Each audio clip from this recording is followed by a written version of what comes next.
जी welcome back. Part 2 start हो गया और हम आ रहे हैं अब पास पेपर 1 की जानिब। खरामा खरामा चलते हुए स्टेज की तरफ भाई तशरीफ़ लाए, साथ भाई भी आ रहे हैं, खाई भी जा रहे हैं। और ये देखो ना, ये मैंने कल कहा था ना कि इसमें भी सरप्लस है, तो OCI है। ये क्या गिवन है जी हमें, ये क्या गिवन है जी, ये हमें डेटा गिवन है, ठीक है। रिक्वायरमेंट चेक करो ज़रा, GL की कंसोलिडेटेड स्टेटमेंट ऑफ प्रॉफिट और लॉस बनवाएं। अच्छा, ये पार्ट बी जो है ना, यही तो है असल में, यही तो है वो अपनापन, ठीक है, कि आपने इसको, इसमें इन्वेस्टमेंट इन एसोसिएट वर्किंग 7 को करना है। लेकिन ये मैं नहीं आज कर रहा, मतलब आज का मतलब ये कि इस लेक्चर में नहीं कर रहा, डिपेंड करता है पास पेपर 2 या 3 जो भी करना है, उसके बाद टाइम बचेगा तो ये भी कर देंगे, कोई मसला नहीं है। लेकिन अभी नहीं, अभी हमारा फोकस किस पे है, हमारा फोकस है कंसोलिडेटेड स्टेटमेंट ऑफ प्रॉफिट और लॉस एंड।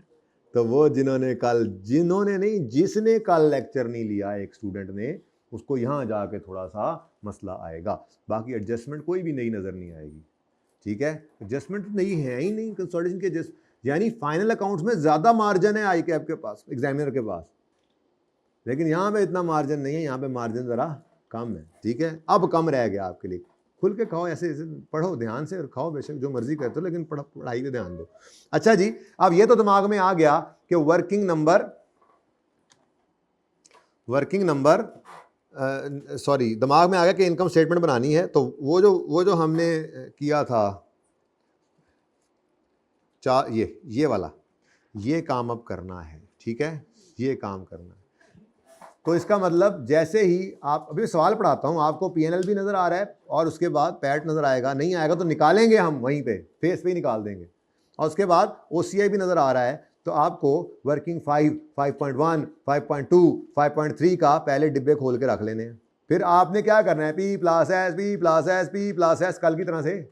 देखो अब कल वाला सवाल जो है, बेसिक डेटा सारा वही है, सिर्फ इस स्टेप को बीच में से मिस किया गया था, ये स्टेप। तो बाकी सारा सवाल हमने कल कर लिया था, ये वाला। परेशानी हो रही है थोड़ी सी? ओके गुड, यस, यही तो मैं चाहता हूं। अब ये इसको कहते हैं यू स्ट्रेस, पॉजिटिव स्ट्रेस होती है ये, ठीक है ना। ये स्ट्रेस लेवल होना ज़रूरी है पर्चा पास करने के लिए, ठीक है। बहुत रिलैक्स भी चंगा नहीं ना होता, तो ये मेंटेन रखनी चाहिए आपको। चलें जी, शुरू करते हैं काम। सवाल पहले पढ़ लें, सवाल में है क्या। तुम तो इधर ही रहो। यानी इनकम स्टेटमेंट का सवाल करने के ये स्टेप्स हैं, consolidated statement of comprehensive income का सवाल करने के ये स्टेप्स हैं, जिसमें P भी हो, S भी हो, A भी हो और OCI भी हो। यानी कि इससे ऊपर क्या होगा, बस एडजस्टमेंट्स ही हैं फिर। तो बैलेंस शीट का नहीं, इनकम स्टेटमेंट का सवाल करने के ये स्टेप्स हैं। तो जब इनकम स्टेट, अच्छा एक तो यह ना कि सिर्फ सवाल ही इनकम स्टेटमेंट का है, इसीलिए अलग अलग तोड़ के करवाया था। पहले बैलेंस शीट अलग कर लो, इनकम स्टेटमेंट को सिंगल हिट के साथ करो। इसी दिन के लिए कहा था, बैलेंस शीट है ही नहीं, बनानी ही नहीं है, तो पागल है क्या बनाने लग जाएंगे? क्योंकि हमें सर आता था, पहले हम बैलेंस शीट बनाते थे फिर इनकम स्टेटमेंट, पागल, ठीक है। तो ऐसे पागलपन नहीं करना, ठीक है। बहरहाल जब इकट्ठा भी होगा, बैलेंस शीट बना के इनकम स्टेटमेंट पे आएंगे और ये तीनों होंगे और OCI भी होगा, तो ये 5 स्टेप्स 6 स्टेप्स वहां पे भी हैं। 6 स्टेप्स किसके हैं? Consolidated statement of. तो steps for solving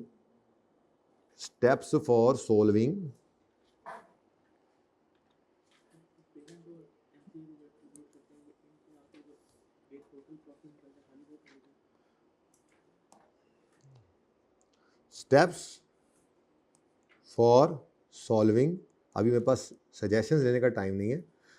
consolidated statement of comprehensive income questions, ठीक है जी। तो एग्जाम लेवल का क्वेश्चन अब आपका ये होगा, इसमें ये सब कुछ होगा, ये तो होगा। कितना लेक्चर है आज हमारा कंसोलिडेशन का? वैसे बाय द वे किसी ने गिना हो कभी?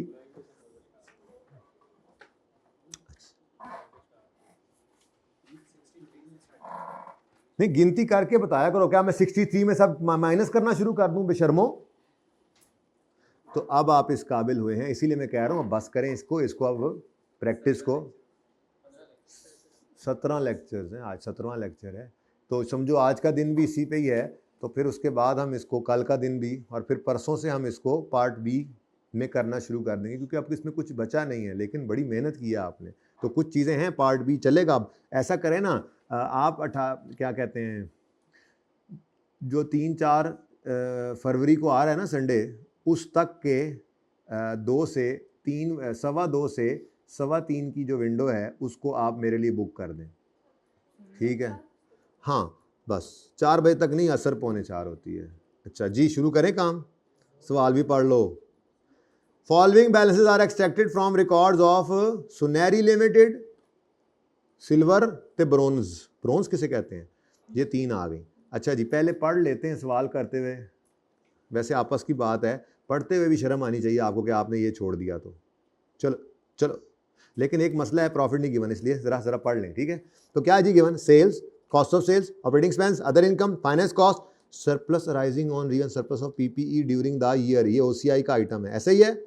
तो ये जनाब आपका, ये बेसिकली आपका एक्सट्रैक्ट्स है ना, पूरी पीएनएल बना के उसने नहीं दी, प्रॉफिट भी खा गया, बदतमीज, वो भी हमें खुद निकालना पड़ेगा।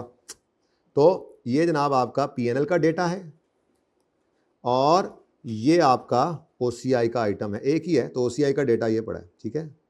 Okay done. नेक्स्ट, अगली बात क्या है जी? अगला जो डेटा गिवन है वो आपको बेसिकली बैलेंस शीट में जो चीज़ें नज़र आया करती थी, क्योंकि बैलेंस शीट उसने बनवाई नहीं है मोबाइल वाले भाई, तो बैलेंस शीट जो है वो सिर्फ इंफॉर्मेशन उसने दी है जहाँ पे जो चीज़ यूज़ करनी हो। तो ये बैलेंस शीट के आइटम्स है, ठीक है? मैं अभी नींद को भगाता हूँ बेटा। हैं, बैटिंग आ गई हमारी, चलो शुक्र है। अच्छा जी, लेकिन स्पिनर नहीं खिलाया हमने। नहीं, वो तो स्पिनर रेगुलर तो नहीं है ना, स्पेशलिस्ट होना चाहिए। हैं? अच्छा, फिर पिच चेंज ही होनी है। ये सवाल कर लें? तुम लोग मुझे बहकाने के सारे हरबे जान गए हो। अब असल मसला ये है, और दरख्त पे चढ़ना मैंने अभी भी नहीं सिखाया तुम लोगों को, बेशक शेर बन जाओ, ठीक है? अच्छा जी, ये तीनों चीज़ें क्या हैं? Investment in SL, investment in BL और रिटेन अर्निंग, ये बैलेंस शीट के आइटम है, ठीक है? अब सबसे पहला स्टेप ये है कि आप यहाँ पे करके ना प्रॉफिट निकाल लें। ये फॉर द ईयर नीचे भी तो लिखा हुआ है ना, दोबारा यहाँ पे लिखने की क्या जरूरत थी इनको? मतलब मुझे जगह चाहिए थोड़ी सी, ठीक है? लो जी, तो यहाँ पे मैंने क्या लिखना है जी? यहाँ मैं कह रहा हूँ जी प्रॉफिट निकाल दें। पैट, प्रॉफिट आफ्टर टैक्स है, नजर आ रहा है कहीं? टैक्स नजर ही नहीं आ रहा, बस प्रॉफिट लिख लो, पैट लिख लो, पैट से कंफर्टेबल हो पैट ही लिख लो जी। बोलो भाई, ये कैसे निकालेंगे? आपको ये निकालना आता है बेटा, कोई ऐसी बात नहीं है, कोई नवा काम नहीं कर रहे असी। ये देखो ऐसे करोगे, ये sale less cost of sale, कहीं वर्किंग कर लोगे छोटी मोटी, जल्दी करो। लेकिन अभी यहाँ पर ऐसे मैं फेस पे ला रहा हूँ इसको, ताकि डेटा जैसे आदत है मैं वर्किंग 5 कहीं लिखना हो मैं लिख सकूँ, वर्किंग 5.1 लिखना हो लिख सकूँ, समझ आ रही है जी? Sale less cost of sale, less operating expense plus other income less finance cost. बस माजरत ये है सिर्फ कि इधर से जवाब ऊपर चला गया, ठीक है? नीचे आने की बजाय जवाब ऊपर चला गया। कितना है जी? हैं 400, 500 और 137, ठीक है? ये सभी ऐसे हैं, ये आपने ऐसे ही निकाले हैं, ठीक है? कैलकुलेटर पे करके जी। कोई मसला है कोई? अच्छा, अब इधर देखो, ये हो गया ना, ये हो गया ना। अब पकड़ो अपनी तलवार और कहो चलो भाई, चलो चलो चलो चलो, अपने अपने घर चलो, अपने अपने घर चलो, अपने अपने घर चलो, क्योंकि हमें तो तुम चाहिए हो सिर्फ वर्किंग 5 बेटा ओसीए काट दिए मैंने, ओ माय गॉड, मुझे लगा वो प्रॉफिट है जी। 5.1, ठीक है? और तुम जाओगे 5 में, लेकिन तुम्हारा कोई आइटम कटू भी नहीं होगा, ठीक है? उसके बाद यार ये क्या, पेरेंट का सरप्लस आ रहा है, सब्सिडरी का सरप्लस नहीं आ रहा है। कल वाला सवाल याद आ रहा है? हाँ, तो जरा लब के ले आए, जरा लब के ले आए, कहीं पे तो लिखा होगा। सुभान अल्लाह, जीएल एंड बीएल। यार एक तो ये बी ए पी कॉन्सेप्ट लिया करें हमसे भी, जीएल एसएल बीएल। चलो जी ग्रैंड से याद रखना, पेरेंट है जीएल एसएल बीएल, तो बीएल है, बीएल एसोसिएट। तो parent and associate follow revaluation model, whereas subsidiary follows cost model subsequent measurement. यार ये तो कल वाली एडजस्टमेंट है, तो बुनियाद बनाई जाती है ना छोटे सवालों में। लेक्चर जो नहीं लेके आता फिर वो तो बैठा ही होता है ना मुंह उठा के, हैं जी?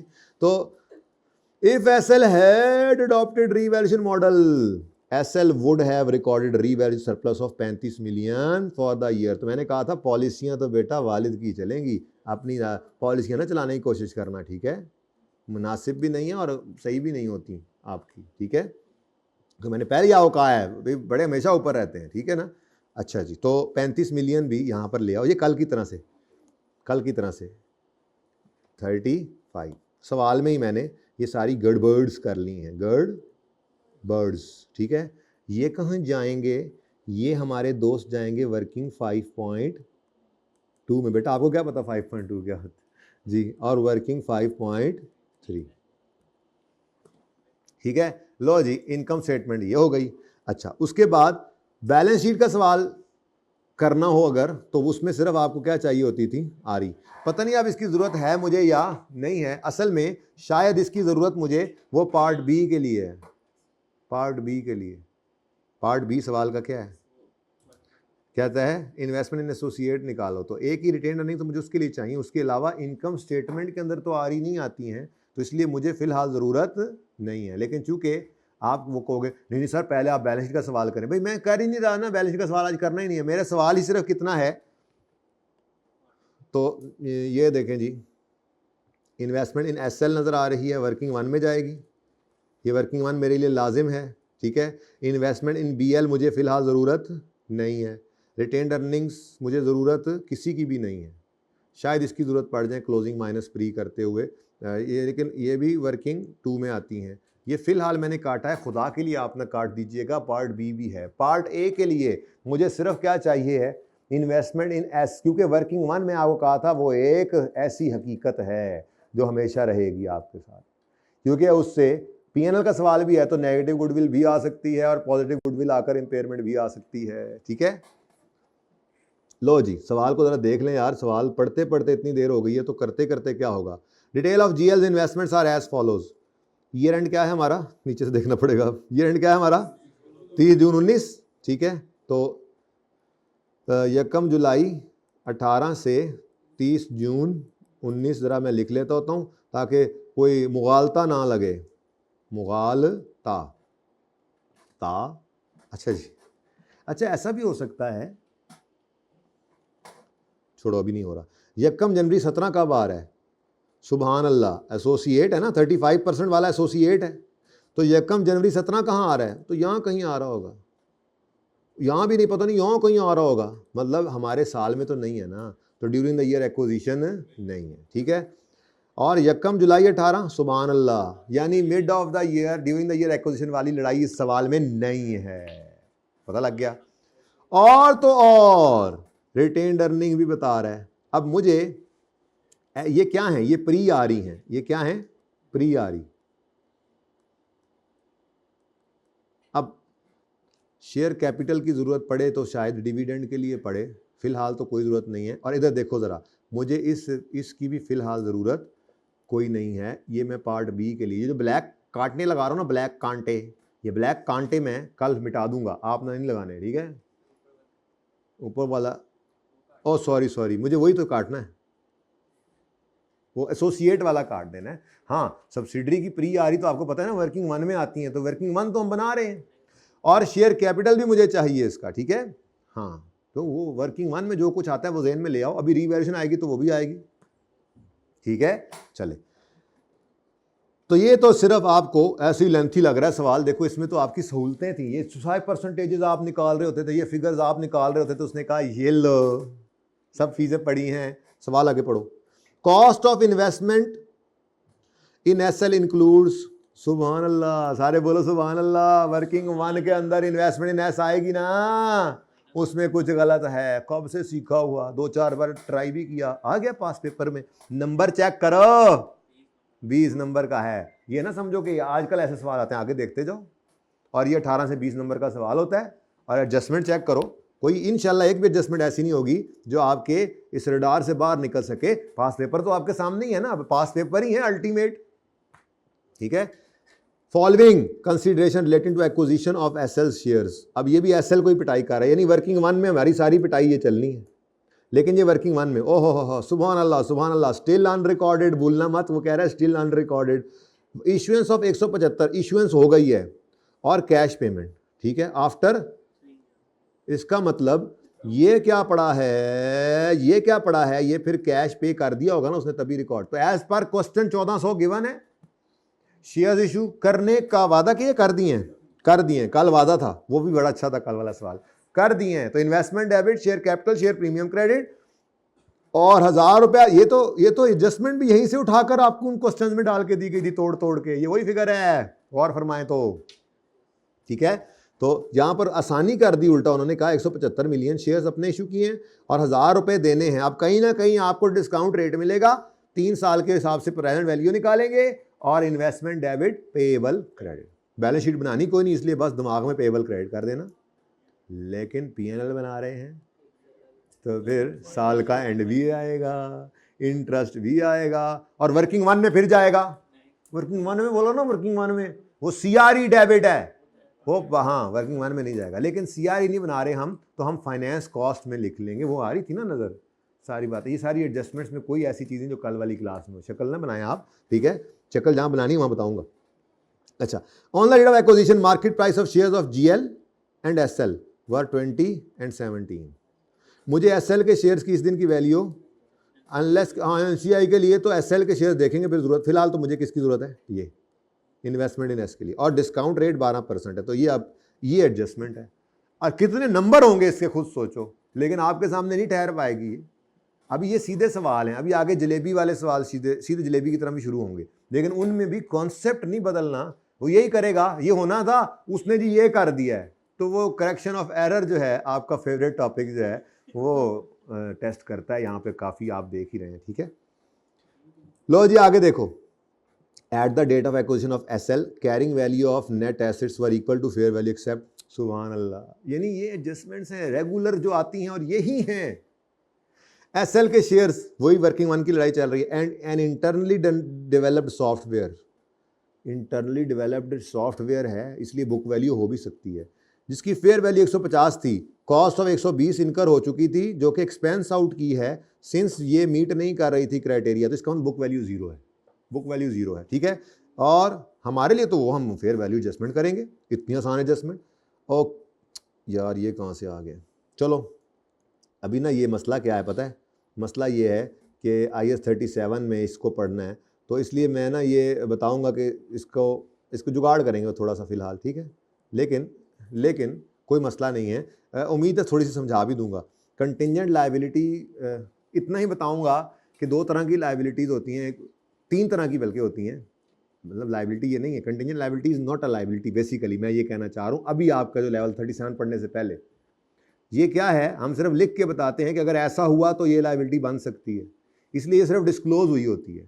लेकिन जब आप इसको खरीदने जाते हैं तो आप हबीबी को कहते हैं, हबीबी तुम्हारा वकील कहता होगा, तो कहता होगा मेरा वकील कह रहा है कि नहीं, इसकी फेयर वैल्यू यानी इसकी जो वैल्यू आज जो पेमेंट करनी पड़ सकती है उस पर रिकॉर्ड करें, तो वो देख लेंगे इंशाल्लाह, ठीक है।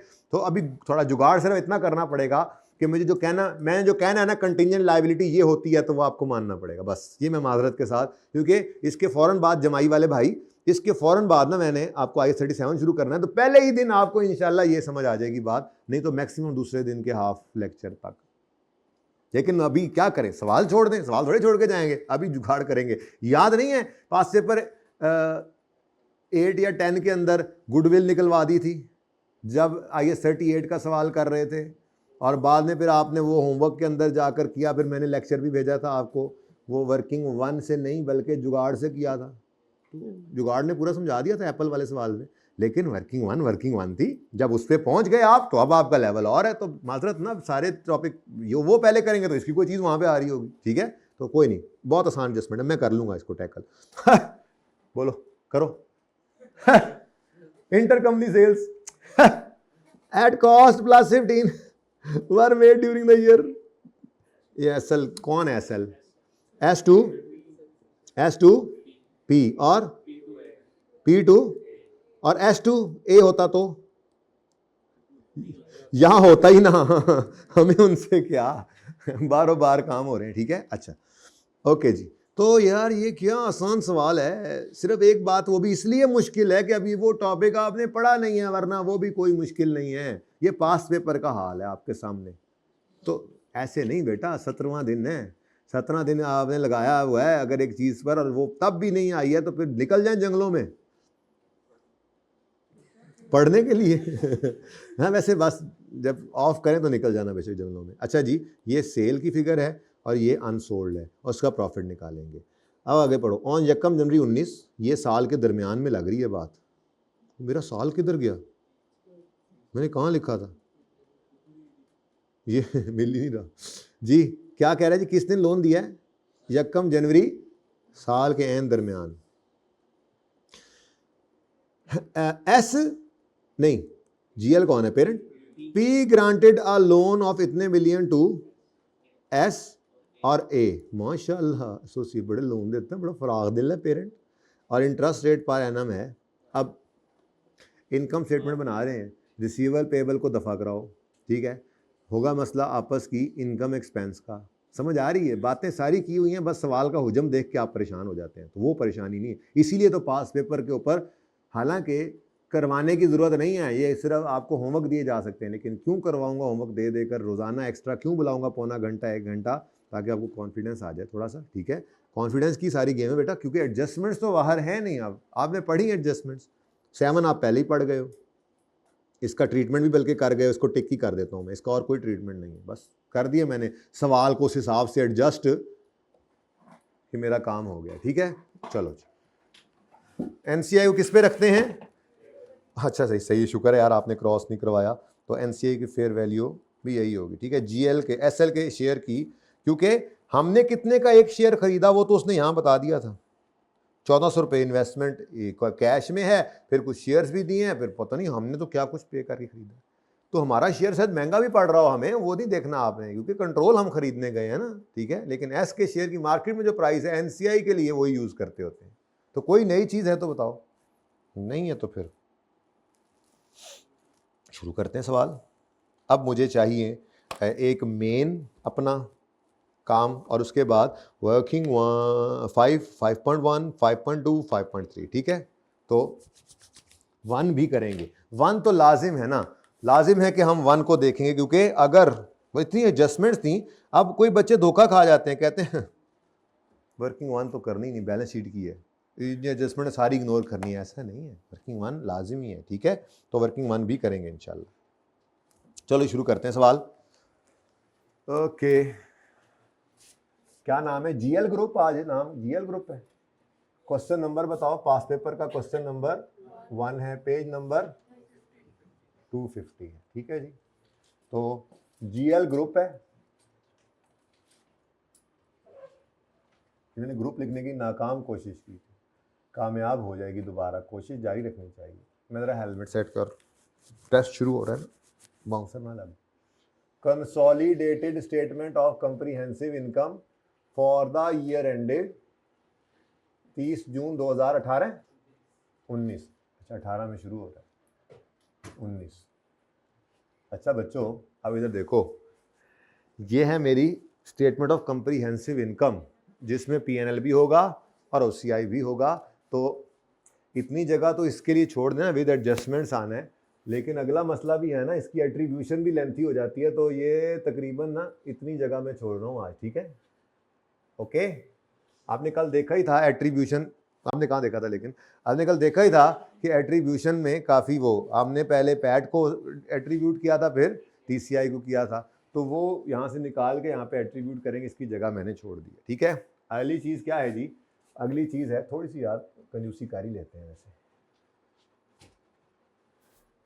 जो छोटी वर्किंग्स होंगी ना, मैं इंशाल्लाह। अच्छा एक और चीज़ भी आपने गौर करनी है आज, गौर तलब बात ये होगी कि मैं कोशिश करूँगा कि वो जो वर्किंग्स करने की आपको बुरी आदत पड़ी हुई है ना, सोल्ड अनसोल्ड का प्रॉफिट, और मैं ट्राई करूँगा, अब हम उस लेवल से निकल चुके हैं, अब हम पास पेपर का सवाल कर रहे हैं। जैसे आपने वो 5-6 मार्च को बैठ के, किस दिन है पेपर? 3 मार्च को जैसे आपने पर्चे में बैठ के अटेम्प्ट कर रहा हूं ना, मैं कोशिश करूंगा इन सवालों को वैसे ही करें, कम से कम वर्किंग में। हाँ समझाने के लिए अगर मैं कोई वर्किंग आपके साथ लेंथी कर भी लूँ, तो वो लेंथी वर्किंग समझाने के लिए वहाँ 1 नोट पे करके इधर छोटी छोटी वर्किंग्स करूंगा, ठीक है। आई कैप तो सारा कुछ ब्रैकेट में करके दे देता है सवाल, ये लो पढ़ा है, लेकिन वर्किंग शो लाजमी करनी है, ठीक है। चलो जी, यहाँ पे हम करेंगे अपनी, आज थोड़ा माजरत इस तरह इधर आ गए हैं, ठीक है। वर्किंग 1, इन्वेस्टमेंट इन एस, जिसमें आती है यानी एडजस्टमेंट अकाउंट आएगा हमारा यहाँ पे, ठीक है, और इसके नीचे सारा इलाका छोड़ दें क्योंकि इसमें बड़े रोले हैं, बड़े रोले हैं, बड़े रोले हैं, क्या बताऊं आपको इन्वेस्टमेंट की फिगर निकालने में। ठीक है, ये इलाका आप दे दें एस प्रॉफिट, उसके बाद ए प्रॉफिट 5.1, उसके बाद SOCI, नजर आ रहा है SOCI? बोलो नजर तो आ रहा है ना? नहीं नजर आ रहा? आपको नजर ना आ रहा हो, मेरे सवाल में तो मुझे नजर आ रहा है क्योंकि मैंने तो यहां पे लिख दिया 35। SOCI, AOCI, SOCI है जी, SOCI, ये देख रहे हैं बेटा, ये 5 पॉइंट पहली बार देख रहे हैं ना आप, ध्यान से देखें, SOCI और AOCI। लेकिन कमाल की बात यह है कि आपने थोड़ी सी ध्यान देना है, आपको ये भी समझ आ जाना है, लेकिन फिर आपने लेक्चर कहना नहीं लेना, तो फिर आपको अगले दिन जब कभी प्रॉफिट की लॉस आएगा तो परेशानी होगी। इसलिए छोड़ना नहीं है वो लेक्चर, छोटा सा लेक्चर है, लाजमी ले लेना है। आज का काम चलाना है सिर्फ या सारे काम चलाने हैं? पहला सवाल है ना, सारे प्रॉफिट्स हैं, कल को लॉसेस भी आएंगे, आपको पता ही है, लॉस फॉर द ईयर भी आ सकता है और OCI में भी नेगेटिव फिगर आ सकती है। तो ये सीधे वाला पक्का होगा तो उल्टे वाला होगा, वरना ये तो होगा कि समझ नहीं आएगी। चलें जी, ओके जी। अब इधर देखो, डोंट टेल मी, तुम भी इधर आगे बदतमीज, ये पढ़ा है ना, यही गुजरा है ना ये, हाँ शुक्र है करीब ही है, पास पेपर्स के करीब ही हुआ है, शुक्र है ये जी। जी बच्चों, ये सवाल है जी, बस बीच में एडजस्टमेंट्स ने आना है, तो पहले क्या कर लें, P+S ऑन फेस और फिर ओपन करें 5, 5.1, 5.2, 5.3 और उनके अंदर आपने जो चीज़ें पहुंचानी है वो पहुंचा दें, फिर एडजस्टमेंट्स को देख लें। तो ये काफ़ी सारे नंबर तो यहीं से आपने कड़ीच लेने हैं। ठीक है, शुरू करें काम। तो 2500 जमा 2000, स्पीडें चेक करो, सेल्स 2500 जमा 2050, कॉस्ट ऑफ सेल्स 1550 जमा 1150, तेजियां पड़ गई मुझे, कॉस्ट ऑफ सेल्स। अच्छा, मुश्किल इससे भी होंगे सवाल आगे, लेकिन एडजस्टमेंट्स नहीं मुश्किल, तो इसीलिए ये मुश्किल वक्त थोड़ा आप क्लास में मेरे साथ गुजारें। यानी रोज़ाना आप 1 घंटा मुझे रोज़ाना दे दें होमवर्क, बस वही होमवर्क ही होगा, आपने जो होमवर्क किया होगा यहाँ स्कूल से बैठ के उसको देख लिया करेंगे, जो करके आएंगे, और जो नहीं करके आएंगे वो भी मैं करवा के भेजूंगा ना, ये हो जाएगा। लेकिन मैं सख्ती करूंगा, मैं होमवर्क चेक करूंगा। Cost of sale 1150।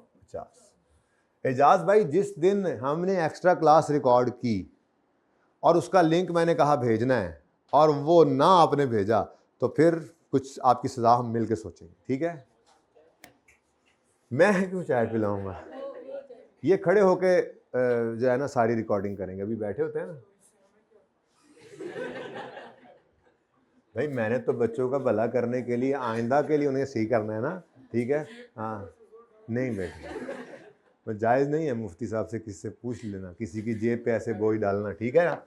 ये खुशी से कोई खिलाए तो वो अब आपका पता अगले के दिल का, ये जो करते हैं ना, हमारे बहुत बड़े बुजुर्ग गुजरे हैं, अल्लाह उनको गरीक रहमत करे, तो बहुत बड़े आलिम थे, तो वो ये फरमाया करते थे कि ये जो सीधी वो बड़ी आम फहम बातें करते थे जो आमतौर पर चलती हैं।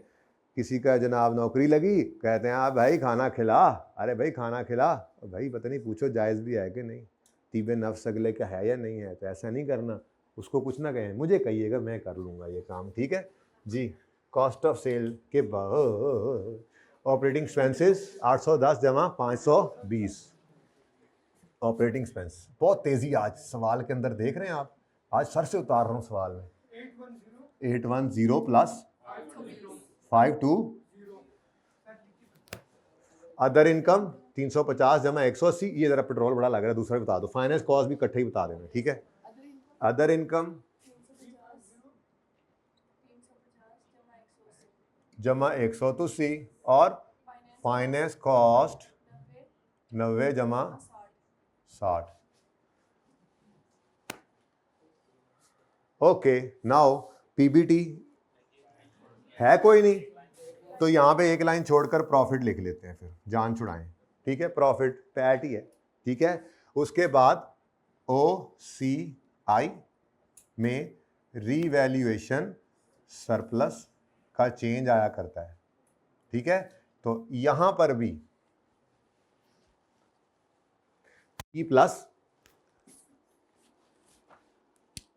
अब मसला ये है कि वो P प्लस एस भी करना है और एस का वो आइटम ही एक है ना असल में, ठीक है। तो यही आइटम है और यही उसका टोटल है। यानी कल मैंने यहाँ पर यूँ लाइन भी लगाई थी ना, ठीक है, याद हो अगर आपको, तो मैंने यूँ करके लाइन लगाई थी, यूँ करके ये P प्लस एस और फिर नीचे एक लाइन और फिर उसका टोटल कर लेते हैं वो, ठीक है, कर लेते हैं वो। अब मुझे ये नहीं पता ये एडजस्टमेंट्स की कितनी जगह होनी चाहिए, मैं कोशिश करता हूँ अंदाज़ा लगाने। चलो यार ऐसे नहीं लगता पे अंदाज़ा, बस ठीक है। अच्छा जी, रीवन सरप्लस को पहले बताओ ना, P प्लस एस कराओ, P प्लस एस, जैसे हर आइटम P, ये फॉर द ईयर ही तो फिगर है सरप्लस की, जैसे सेल है, जैसे कॉस्ट ऑफ सेल है, वैसे ही ये सरप्लस अराइजिंग रीवन सरप्लस का चेंज OCI में आता है। तो ये P प्लस एस करो, 60 प्लस 35, 60 प्लस 35, ठीक है जी। उसके बाद यहाँ पे भी एक लाइन खाली छोड़कर इसके टोटल की जगह खाली छोड़कर टोटल कंप्रीहेंसिव इनकम, ठीक है। अब ये जो जगह खाली छोड़ी है यहां पे किसने आना होता है, यहां पे share of profit from associate आता है, वर्किंग 5.1 वाला, और यहां पर share of OCI from associate working 5.3 या जो भी आप नंबर लगाया हुआ है, ठीक है। तो ये इस तरह से चलेगा और फिर हम बाद में इसको यहाँ पे टोटल कर लेंगे, ठीक है। तो टोटल कंप्रीहेंसिव इनकम एंड पर आ जाएगा, फिर इसको एट्रीब्यूट करेंगे, कोशिश करेंगे, एट्रीब्यूशन की जगह वैसे बची कोई नहीं है, अल्लाह खैर करे, कुछ ना कुछ करते हैं, ओके। अच्छा जी, अब अगला स्टेप क्या होता है, मैंने देखो स्टेप 1 क्या किया, अभी तक सिर्फ क्या किया है, P प्लस एस एंड तक ले गया, P प्लस एस हो गया। अब ओपन करो वर्किंग 5, 5.1, 5.2, 5.3। ओपन करने का मतलब ये नहीं है ओपन कर दिए, मतलब जो फिगर्स पहुंचानी है वो पहुंचाएं, ठीक है। ओपन करें जी, तो वर्किंग 5 500, 5.1 137, लेकिन ये एसोसिएट है तो इसकी हर फर्द पर 35% लगाना है, ठीक है, सही है। तो एस प्रॉफिट 500 और ए प्रॉफिट कितना गिवन है, कितना निकाला, कितने, तो यार तुम लोगों ने तो नहीं निभाया हुआ, 137, इट्स नॉट ओके, 130, चलो इट्स ओके, 137। इतने आप अच्छे बच्चे हो, रोज 1 घंटा आपने कह दिया दे देंगे, मैं अब क्या करूं, मैं आपका ये एहसान कभी नहीं भूलूंगा। जी 48। नेक्स्ट 5.1 हो गया, 5.2 में SOCI और 5.3 में AOCI का 35%, कितना जी, 35 और AOCI 20 है, 20 का 35 जी। लेंच स्टेप 2 इज ओवर, कितना है जी, 7।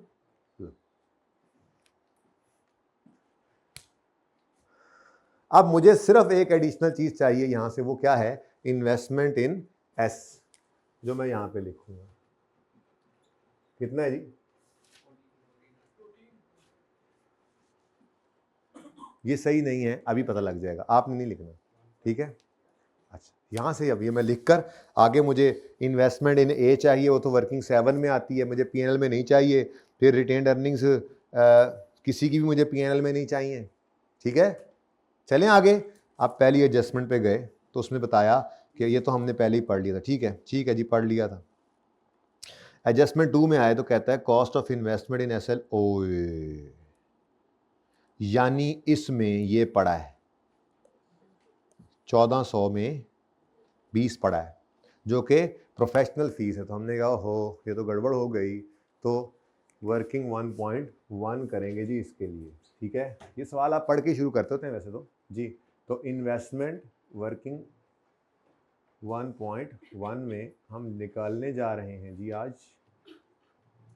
इन्वेस्टमेंट इन, पहली बार निकाल रहे हैं जिंदगी में। यस कह रहा है बदतमीज जी।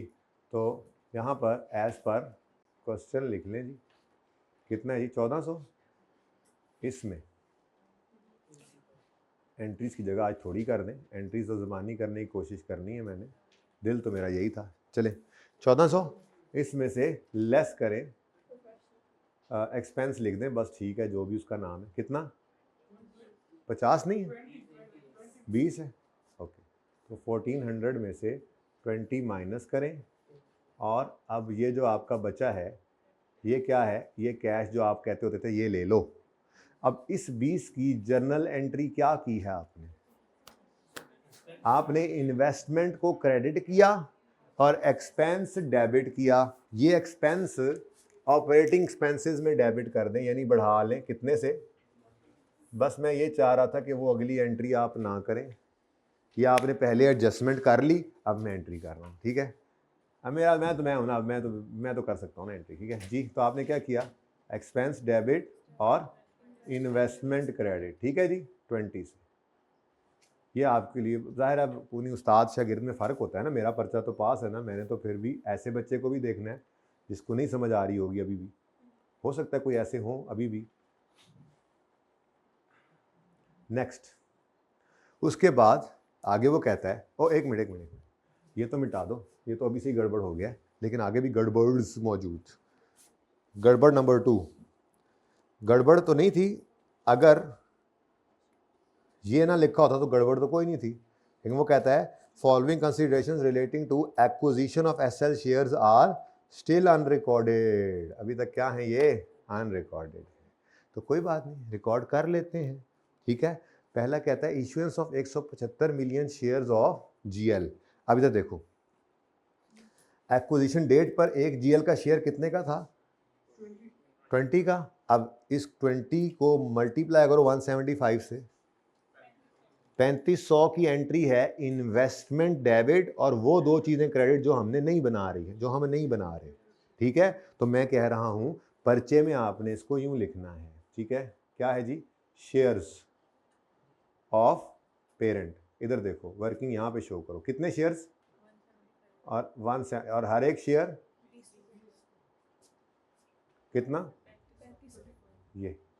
तो बस कहानी खत्म और कुछ नहीं करना। ये तो है आपका पर्चे वाला वर्जन, ठीक है।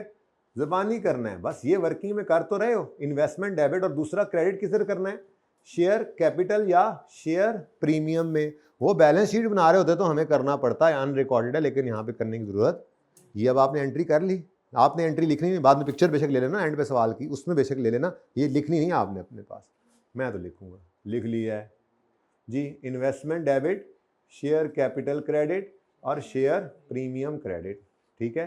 अब एक शेयर 20 रुपये का, जिसमें 10 रुपये की फेस वैल्यू है, ये मिलेगी आपको इस डिब्बे में से, नहीं गिवन, नीचे कहीं पे, ऊपर ही गिवन है, कहीं पे तो गिवन होगी, मुझे नज़र नहीं आ रही। ये शेयर कैपिटल ₹10 ईच, सवाल में गिवन है, ठीक है, ओके। गिवन होगी, ठीक है जी। तो 10 और 10, लेकिन ये 175 मिलियन शेयर्स थे, तो क्या है आंसर, क्या आया जी, ये 3500 डेबिट और 1750 क्रेडिट और 1700, लेकिन मुझे क्या ज़रूरत थी बेटा ये एंट्री, जी बेटा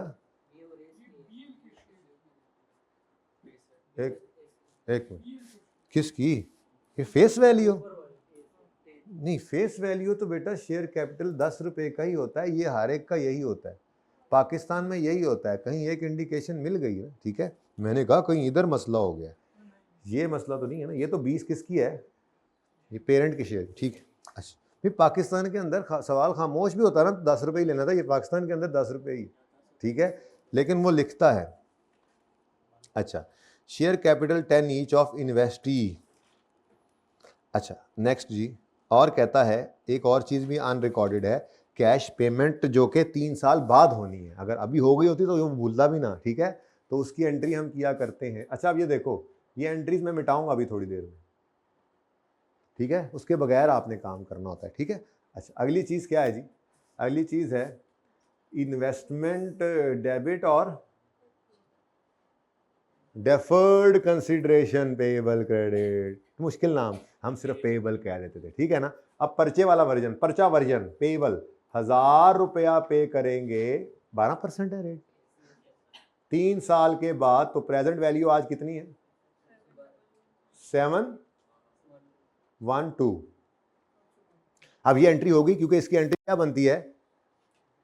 इन्वेस्टमेंट इन एस डेबिट और पेएबल क्रेडिट जो बैलेंस शीट में लिखना है वो हम बना नहीं रहे, तो आपने इसके बाद एंट्री नहीं लिखनी, लेकिन मैं लिखूंगा क्योंकि मैंने तो आपको बताना है ना जी। इन्वेस्टमेंट डेबिट पेएबल क्रेडिट कितने से? 712 से, ठीक है बच्चों। प्यारे बच्चों, कितनी जबरदस्त एडजस्टमेंट्स थी वो, कि देखो सवाल पे छाई हुई है ये एडजस्टमेंट, ठीक है। अच्छा उसके बाद अब इस इन्वेस्टमेंट को हम कराते होते थे, ये पेएबल को हम कराते होते थे ग्रो, ठीक है, ताकि ये तीसरे साल के एंड पर 1000 के बराबर हो जाए। तो उसकी एंट्री हम करते थे इंटरेस्ट एक्सपेंस डेबिट और इंटरेस्ट एक्सपेंस डेबिट और पेएबल क्रेडिट, ठीक है। तो ये 712 इंटू 12% 85। तो इन्वेस्टमेंट को डेबिट करूं कहीं पे? इन्वेस्टमेंट का कुछ लेना देना है? इन्वेस्टमेंट यहाँ पर कहानी ख़त्म कर चुकी है जी। ये 1380 plus 3500 plus 712 is equal to 33 पहले क्यों बोलो, 5592, ठीक है बच्चों। और ये जो उसके बाद वाला मामला है, ये हम कहते थे ये सारी एडजस्टमेंट सीआरई में जाएंगी, और सीआरई मतलब पेरेंट से रिलेटेड है ना, ठीक है। तो अब ये देखो, ये एंट्री करनी, ठीक है। ये एंट्री क्या है? ये एंट्री है फाइनेंस कॉस्ट डेबिट, कितने से? 85, ठीक है। अब इन्वेस्टमेंट डेबिट पेएबल नहीं दिखाना, फिर इंटरेस्ट डेबिट पेएबल नहीं दिखाना, कोई मसला? बोलो। अब मैं आपको बता रहा था कि पर्चे में आपने ये काम ऐसे नहीं करना, देख लिया सबने, पिक्चर तो नहीं लेनी इसकी, ये मैं मिटा रहा हूँ। मैं ये कहना चाह रहा हूँ कि आपने डायरेक्ट ये काम करना है, ठीक है। और वर्किंग कितनी को करनी है? अब ये ट्रेनिंग भी साथ साथ चल रही है ना जी, ठीक है। तो इधर देखेंगे, क्वेश्चन में इन्वेस्टमेंट गिवन है 1400, कहता है इसमें 20 पड़ा है, हमने कहा हो गलत है, इधर से निकालो। अब दिमाग में एंट्री की इन्वेस्टमेंट क्रेडिट और एक्सपेंस डेबिट, एडमिन एक्सपेंस है, ठीक है भाई, इधर देख लेना। उसके बाद कहता है अनरिकॉर्डेड है शेयर्स इशू किए पी के, तो हमने कहा उसकी एंट्री होती है investment debit, share capital credit, share premium credit, कहानी खत्म। कोई वर्किंग की जरूरत है? जितनी है वो लिख दी, ये है ना। नेक्स्ट जी, पेएबल भी रिकॉर्ड नहीं किया, कोई बात नहीं, कर लेते हैं, प्रेजेंट वैल्यू निकाली और इन्वेस्टमेंट डेबिट पेएबल क्रेडिट, ठीक है। अब इन्वेस्टमेंट डेबिट हो गई, ये वर्किंग 1 के लिए मैं वर्किंग कर रहा हूँ, पेएबल क्रेडिट की कोई एंट्री करने की जरूरत नहीं। उसके बाद एंड पर दिमाग के अंदर ही चल रही है अब ये बात कि ये पेएबल ग्रो करवाना है, और वो ग्रो होना है 80, आपने बताया ना 85 ही था ना, 85 से। अब ये 85 कहीं सवाल में गिवन नहीं है, तो कहीं ना कहीं तो इसकी वर्किंग करनी है ना, तो उसकी एंट्री है एक्सपेंस डेबिट पेएबल क्रेडिट, तो मैंने यहां पर वर्किंग 8 लिखूंगा, वर्किंग 8। अब देखो कितनी सी वर्किंग होने लगी है, 712 का 12% इज इक्वल टू, लो ये वर्किंग करनी है बस आपने पर्चे में, और यहां पर आपने फिर लिख देना है कि ये हमें मिला है वर्किंग 8 से। बात समझे हो? ये पर्चे का वर्जन है, पर्चा वर्जन, ओके। 5592, ठीक हो गया? सही है, चले आगे बढ़ें जी।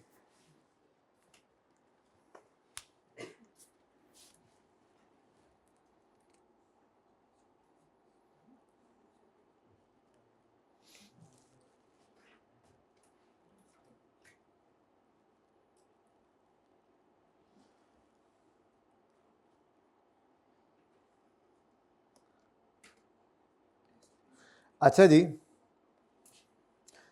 एडजस्टमेंट 4 देख लें, इसमें बस मसला आपको इसमें ही आना है, दिल तो कर रहा है इसको एंड पे आके बंदा करे।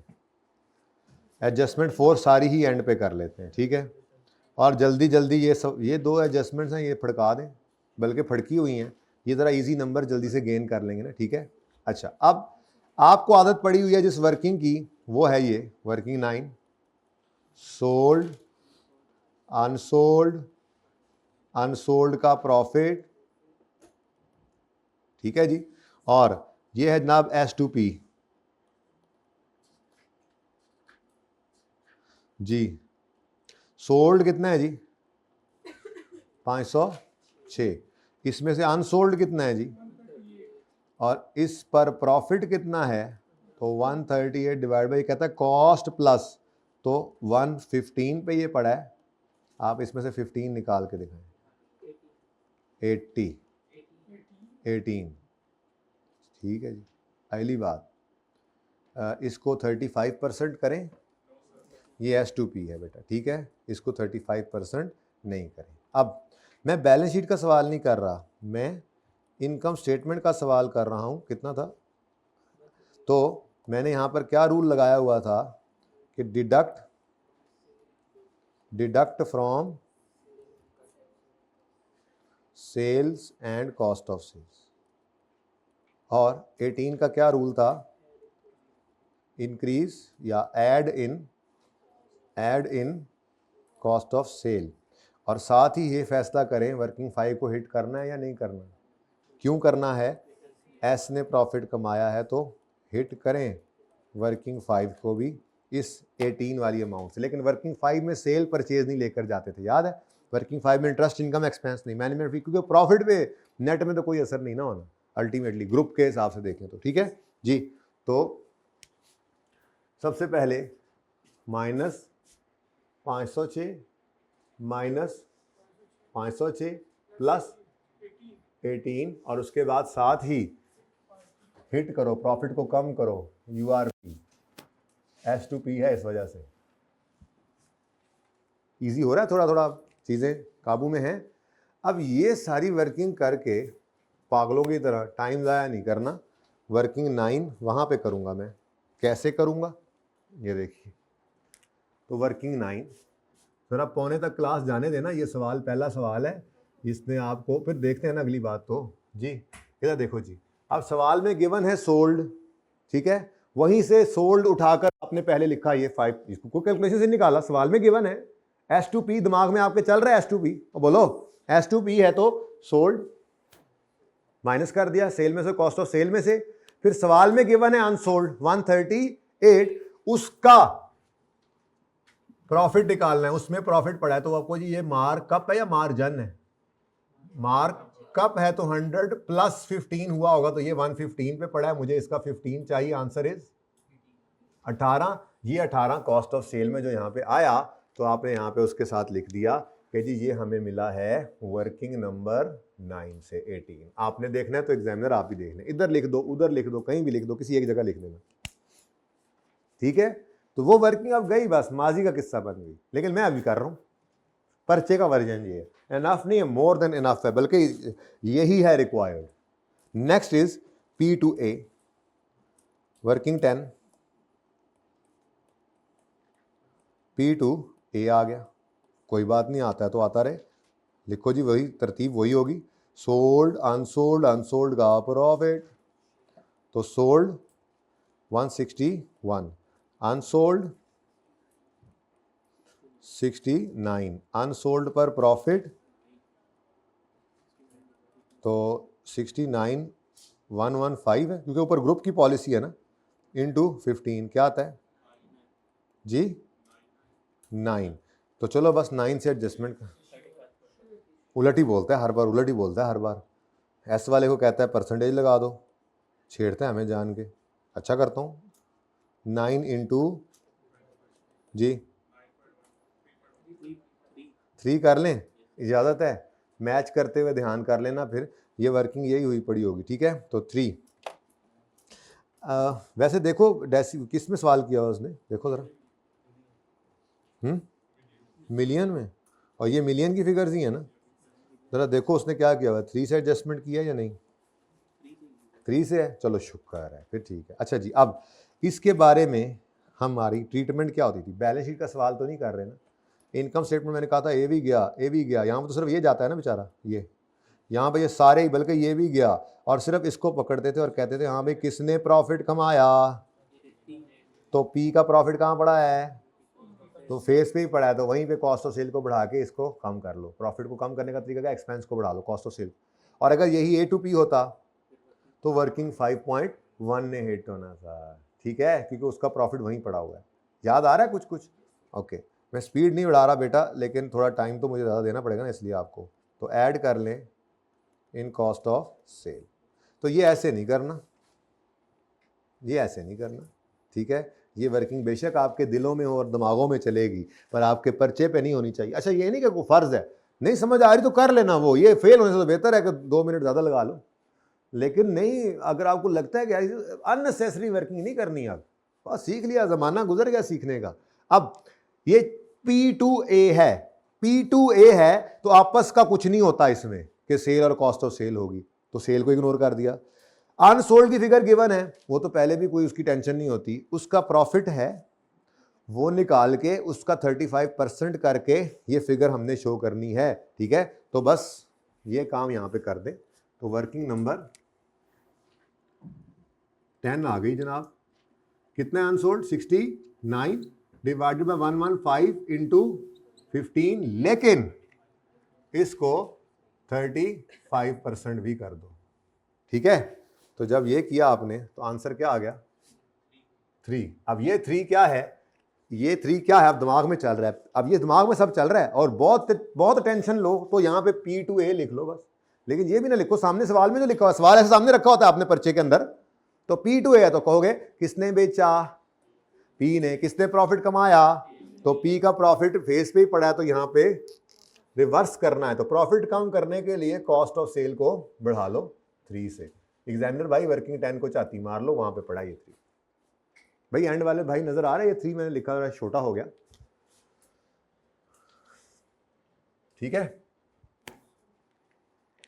लो जी, ये एडजस्टमेंट भी गई। अच्छा, उसके बाद ये लोन वाली भी कर लें, ठीक है जी। लोन में क्या कहता है, अब लोन का यार ज़बानी ही करो बस जी। क्या कहता है, ऑन यकम January 19 P granted loan of 150 to S, तो पी ने इस पर 12% इंटू 6/12 करके 9/12 नहीं 6/12 करके जो आंसर भी आया होगा वो उसने अपनी इनकम में शो किया होगा और सब्सिडरी ने एक्सपेंस में, तो फेस पे इनको क्या कर देंगे, कैंसल। लेकिन वर्किंग 5 में जाकर कुछ करने की ज़रूरत नहीं है, कहा हुआ है, क्योंकि वो इनकम एक्सपेंस ग्रुप के हिसाब से कैंसिल हो जाती है। एस प्रॉफिट में अगर आप रिवर्स करोगे और कहोगे इनकम तो नहीं ना पड़ी, तो भाई उधर से पी की रिटेन अर्निंग में से तो कम करोगे ही ना, पी के प्रॉफिट में से, तो वो अल्टीमेटली क्या हो जाएगा, आर के अंदर जाके वो कैंसिल, ग्रुप आर जब बन जाती हैं तो। इसलिए अकाउंटेंट्स कहते हैं कि इसको छोड़ो बस, ये 3 चीज़ों को छोड़ दो बस, ठीक है। अच्छा, इसी तरह से ये जो 130 मिलियन का लोन इसने दिया है एसोसिएट को, उसके बारे में क्या ख्याल है? उस पर भी तो 6/12 करके इसने अपनी इनकम में डाला होगा, पेरेंट ने अपनी इनकम में डाला होगा, और एसोसिएट ने केड़ा एसोसिएट केड़ा एक्सपेंस, वो तो फेस पे आया ही नहीं, वो तो फेस पे आया ही नहीं, इसलिए इसकी कोई इनकम आपको रिवर्स करने की ज़रूरत, ये आपस की नहीं है। ऐसा ही है जी। 1 मिनट के लिए मुझे बताएं कि कहाँ है एसोसिएट की फाइनेंस कॉस्ट जी, कहाँ है एसोसिएट की फाइनेंस कॉस्ट जी? बेटा ए के प्रॉफिट तो पड़े हैं, लेकिन ए ने अपनी इनकम में रिकॉर्ड किया है और हमने अपने, ए ने अपने एक्सपेंस में रिकॉर्ड किया होगा और हमने अपनी इनकम में, तो क्या ये आपस की ट्रांजैक्शन बनी है कि कैंसिल करें? आपस की ट्रांजैक्शन है ही नहीं ना, वही बात है। यहाँ पर भी तो 30% ही कर रहे हैं, हमने इसका 35% इस सवाल में 35% हमने अपनी शेयर ऑफ प्रॉफिट में लेना है, तो आप वहां पर उसको रिवर्स करा दो, दूसरी तरफ से आपने पीआरई में से भी रिवर्स करा लेना है, तो वहां पर जाके ये प्रॉफिट में जाके तो वैसे ही इसको ये याद रखना है आपने, ये ऐसे ही है, ये बात ऐसे ही है कि ये 3 ट्रांजैक्शंस के बारे में मैंने आपको बोला था, आपस की सेल परचेज, वो S to P जो थी या P to S, आपस की इंटरेस्ट इनकम इंटरेस्ट एक्सपेंस, आपस की मैनेजमेंट फी इनकम मैनेजमेंट फी एक्सपेंस, ये फेस पे तो सही करना, लेकिन एस प्रॉफिट्स को हिट नहीं लगानी। अब ये बात जब ए के साथ आई तो ये आपस की रही नहीं, बस इसी से याद रखो, इसका मतलब फेस तो वैसे सही नहीं करना था और आपस की नहीं है, तो इसलिए बस कोई नहीं, आपस की है ही नहीं, बस बात खत्म होगी। लंबी सोचोगे तो फंसते जाओगे, ठीक है, आपस की है ही नहीं। आपने आपस का आपने पी और ए का रिसीवेबल पेबल कैंसिल किया था, बोलो, रिसीवेबल पेबल कैंसिल किया था, आपस का है ही नहीं ठीक है, तो कुछ भी नहीं करना आपने फाइनेंस कॉस्ट के अंदर से, बस इस 9 जो भाई कह रहे थे ना 9, इसकी तकलीफ होनी चाहिए आपको, नथिंग एल्स, और कुछ भी नहीं है मेरे ख्याल से, ठीक है। तो चलो कहाँ गई एडजस्टमेंट, ये रही। तो अब ये दिमाग में करनी है एडजस्टमेंट, ये इनकम वर्किंग 11 आ रही है जी, और हमने कहा जी लोन पी ने एस को दिया कितना 150, इस पे इंटरेस्ट रेट क्या उसने रखा हुआ है 12%, और कितने महीनों की इनकम रिकॉर्ड की होगी इसने, कितना बनता है, अब ये 9 पेरेंट ने अपनी अदर इनकम में रिकॉर्ड किया हुआ है माइनस, और सब्सिडरी ने अपनी फाइनेंस कॉस्ट में इंटरेस्ट एक्सपेंस रिकॉर्ड किया होगा, तो ये 9 यहां से माइनस, ठीक है जी। ये कहां से आया वर्किंग 11 से, ठीक है, वर्किंग 11, तो ठीक है और सही है। तो ये इधर ज़रा जगह तंग हो रही है, वर्किंग 11 यहाँ, बल्कि 85, चलो खैर देखते हैं, आगे जगह ख़त्म हो रही है ना जी बच्चों। आखिरी एडजस्टमेंट ऑलरेडी जो करना था उसका हमने कर लिया है। GL मेजर करता है NCI को फेयर वैल्यू पर, फेयर वैल्यू डेट पर, ये एक्विजिशन डेट पर फेयर वैल्यू कितनी है शेयर्स की 17, और इसने कितने शेयर्स खरीदे हैं, कितने परसेंट खरीदे हमने 70% अगर हमारे हैं तो 30% किसके हैं।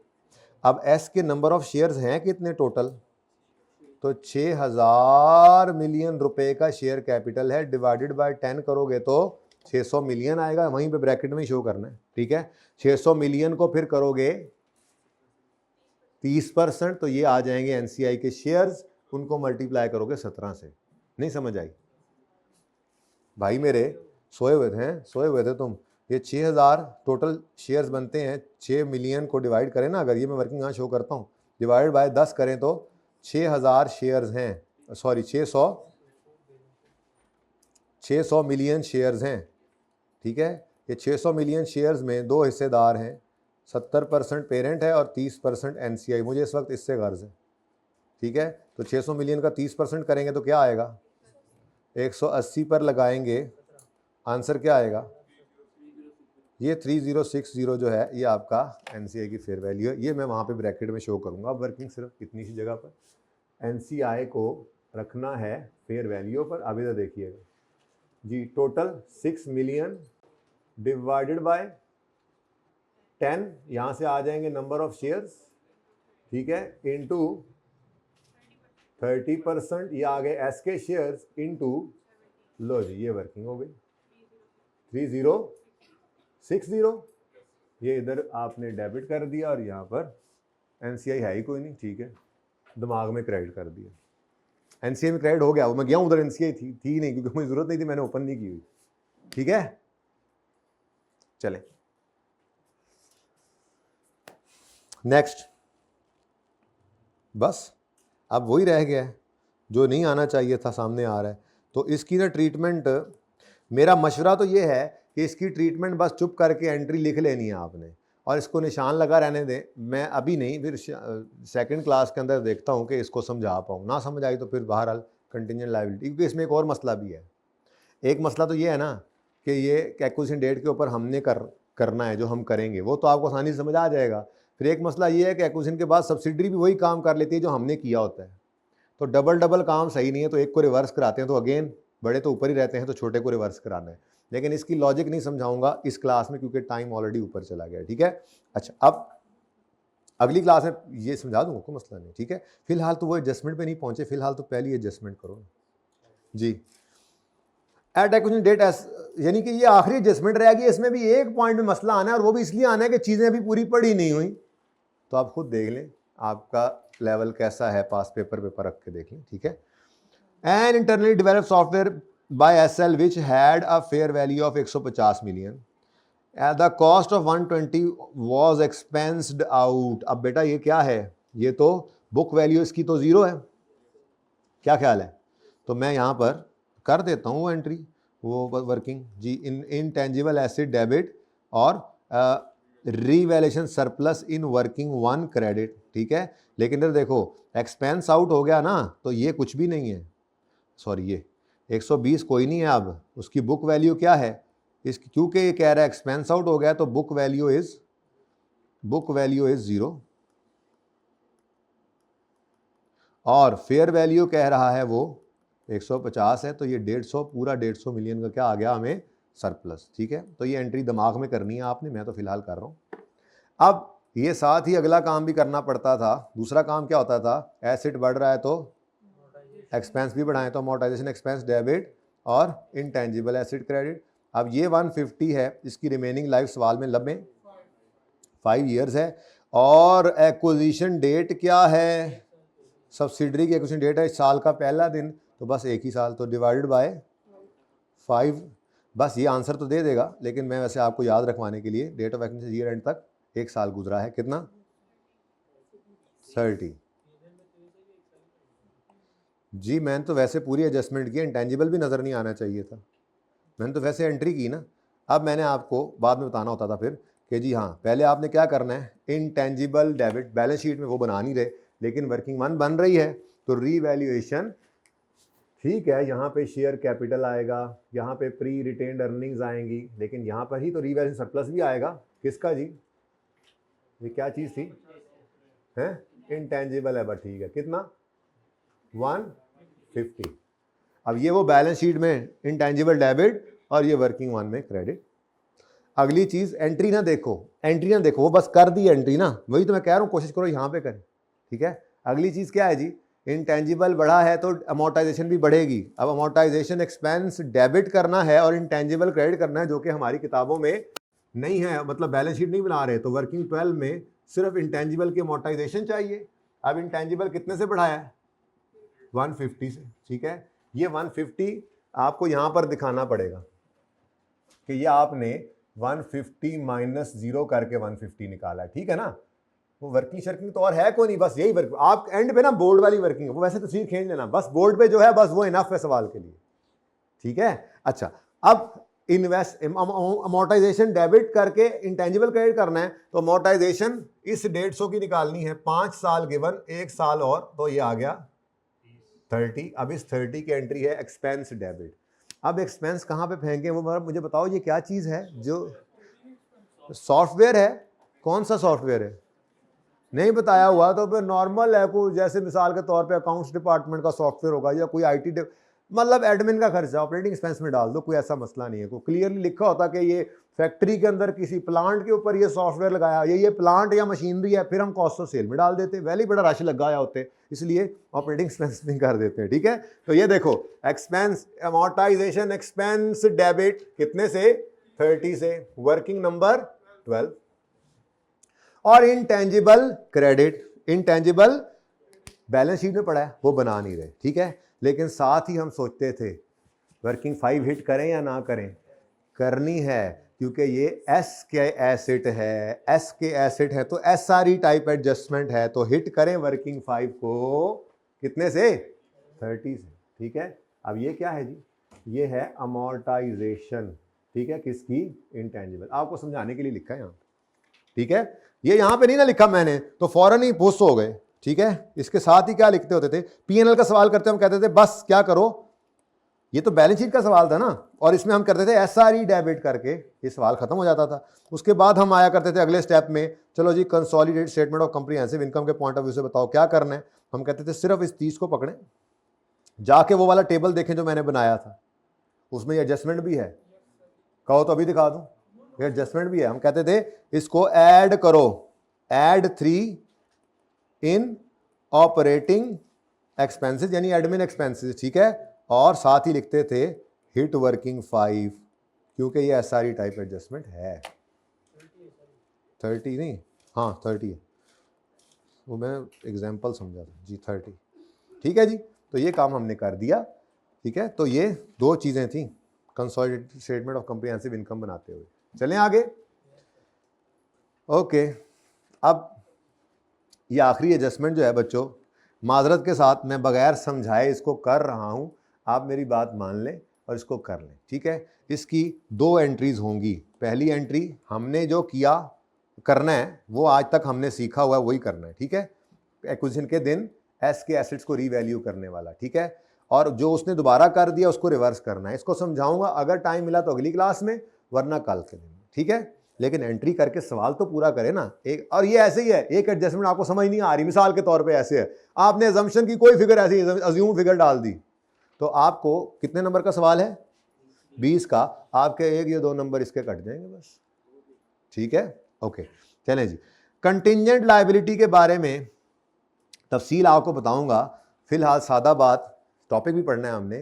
कंटिंजेंट लायबिलिटी का मतलब ये होता है कि जो हाई चांस है कि हमारी लायबिलिटी बन सकती है, लेकिन अभी हमें 50% से ज़्यादा शक नहीं पड़ा, सॉरी लो चांस है, हाई चांस नहीं है, लो चांस है, या हमारे हाथ में कुछ नहीं है, जज साहब के पास केस पहुंचा हुआ है, फैसला जज साहब ने देना है, तो कंटिंजेंट अपॉन द फैसला ऑफ जज केस से चल रहा है, या अभी हाई चांस है और हमारे पास फिगर नहीं आ रही है, नहीं मतलब कुछ इस तरह के मसाइल हैं, वो जहाँ वहाँ पे जाकर पढ़ेंगे। मतलब अभी आपके लिए सिर्फ इतनी बात काफ़ी है, कंटिंजेंट लायबिलिटी एक ऐसी लायबिलिटी होती है, लिखें ऐसी लायबिलिटी है, अभी मैं यही कर सकता हूँ ना माजरत के साथ, क्योंकि IAS 37 पढ़ा नहीं हो ना बेटा, ठीक है। तो IAS 37 ये कहता है कंटिंजेंट लायबिलिटी ऐसी लायबिलिटी है जो फाइनेंशियल स्टेटमेंट्स में सिर्फ डिस्क्लोज कर सकते हैं, सिर्फ डिस्क्लोज करते हैं, ठीक है जी, ओके। वो IAS 37 के रूल्स हैं। डिस्क्लोज मतलब लिख के बताते हैं, भाईजान केस हो गया साढ़े खिलाफ, तो वकील साहब का ख्याल है कि ऐसी केस नहीं हार दे, बट हो तो गया है, जज साहब के पास फैसला है, हो सकता है वो हमारे खिलाफ केस कर दें, तो फिर अंदाज़ा बताते हैं कितना केस चल रहा है, उन्होंने इतना हर जाने का दावा किया है और हमें उम्मीद तो नहीं है पैसे देने पड़ेंगे, लेकिन वकील साहब कहते हैं अगर हुआ तो ये होगा, कहानी लिखते हैं, कोई एंट्री नहीं करते। इसका मतलब क्या हुआ, सिर्फ डिस्क्लोज करते हैं का मतलब क्या हुआ, बुक वैल्यू इसकी क्या होगी, 0, बुक वैल्यू क्या होगी 0, ठीक है। लेकिन यहाँ पे फिर वही IAS 1037 ये यहाँ पे फिर वही IFRS 3 और 10 आते हैं, जो आगे कहते हैं जैसे उन्होंने कहा था कस्टमर लिस्ट इंटरनली जनरेटेड है तो सेपरेट में होगी, ना रिकॉर्ड करो, आज तो खरीदने जा रहे हैं, इंटरनली जनरेटेड ब्रांड है तो होता होगा, आपने IFRS 3 और 10 कहते हैं आप नहीं, आप इसकी फेयर वैल्यू लगाएं कंसोलिडेशन करते हुए। ऐसे ही IFRS 3 और 10 कहते हैं कंटिंजेंट लायबिलिटी होगी तो होगी, आप इसकी आज की फेयर वैल्यू निकलवाएं। लायबिलिटी की फेयर वैल्यू क्या होती है, जितने में सेटल होगी। एसेट की फेयर वैल्यू क्या होता है, कितने पैसे रियलाइज करेगा, आज कितने मिलेंगे, और लायबिलिटी कितने आज देने पड़ेंगे। तो IFRS 3 और 10 कहते हैं ना जी ना, इसकी लायबिलिटी की आज फेयर वैल्यू निकालें। तो उसने कहा a contingent liability of 90 as disclosed, इसीलिए देखो इसने क्या लिखा, नॉट रिकॉर्डेड, क्या कहता है, disclosed, as disclosed in financial statements of subsidiary which had an estimated fair value of 60। तो फेयर वैल्यू कितनी आ गई जी इनकी, फेयर वैल्यू 60 आ गई। तो अब क्या करें, इसको बुक करें, ठीक है। इसको बुक करेंगे तो अब आपकी लायबिलिटी बढ़ रही है या कम हो रही है, लायबिलिटी बढ़ रही है या कम हो रही है। लायबिलिटी का बढ़ना दुख की बात है या खुशी की बात है, दुख की बात है। तो अब इनकम ना बुक कर लेना, गेन ना बुक करना, लॉस है, एक्सपेंस है। तो आपने एंट्री पास की, आपने पहले हाथ पे एंट्री पास की, एक्सपेंस इन वर्किंग वन या लॉस या जो भी लिखना है, इन वर्किंग वन डेबिट और लायबिलिटी क्रेडिट, कितने से जी 60, ठीक है। ये आपने कर लिया। अब इसकी कोई डेप्रिसिएशन की एंट्री नहीं है, ठीक है। तो ये काम मैं आपसे करवा रहा हूं, okay. Expense in working one debit, liability credit. Expense working one में कितना है जी? 60 का। भाई ये कैसे आया है? ये कैसे आया है जी? वो जी 60 फेयर वैल्यू है, 0 से 60, वैसे कोई नहीं प्लस माइनस, इधर प्लस माइनस किया हुआ है ना, लेकिन चलो आप कह सकते हो जी 0 से 60 पर लेकर गए हैं लायबिलिटी को, तो इसलिए ये क्या है हमारा, एक एक्सपेंस है या लॉस है, जो मर्जी लिखो। रीवैल्यूएशन लॉस इसलिए नहीं लिख रहा कि आप कहीं वो रीवैल्यूएशन लॉस वो एसेट्स में ज़रा कंफर्टेबल, मैं इसलिए एक्सपेंस लिख दिया। गम लिख दिया कि लायबिलिटी बढ़ गई मतलब गम। हम खरीदने गए ना सब्सिडरी को, हमने कहा बीबी ऐसे नहीं, हमारे खिलाफ केस हुआ हुआ, हमारा वकील कह रहा है 90 रुपये इसके, 60 रुपये इसके देने पड़ेंगे, हमारा वकील ज़्यादा तजर्बाकार है, हम तो इसकी फेयर वैल्यू लेंगे। जैसे वो एसेट सीधे कराते हैं हम लायबिलिटीज़ भी, ठीक है ना। केस तो हुआ है ना, IFRS 3 और 10 कहते हैं बस रिकॉर्ड करो, इसको भी रिकॉर्ड करो। अब expense debit liability balance sheet में क्रेडिट जो हम बना नहीं रहे, बना रहे होते तो वहां पर लायबिलिटीज में नजर आ जाती, कोई मसला। अब यहां तक तो कोई मसला नहीं था। मसला क्या हुआ, शोखे को चेक करो। सब्सिक्वेंट टू एक्विजिशन, जब हमने सब्सिडरी को खरीद लिया, the liability has been recorded by SL in its books at 40।